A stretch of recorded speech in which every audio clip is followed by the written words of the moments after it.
বিসমিল্লাহির রহমানির রহিম। আজকে আমাদের বিশ্ব শ্রমিক দিবস উপলক্ষে আজকে দক্ষিণ আয়োজিত আজকে মিছিলে আমরা অংশগ্রহণ করলাম।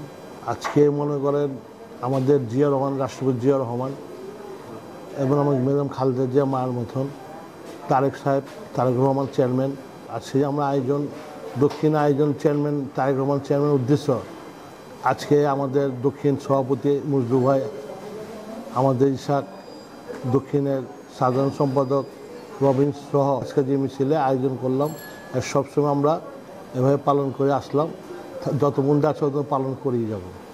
শ্রমিকরা যদি ন্যায্য অধিকার না পাইলে তো শ্রমিক থাকবে কীভাবে? শ্রমিকরা চাই আমরা সবসময় ন্যায্য অধিকার পাও, এটা আমাদের দাবি।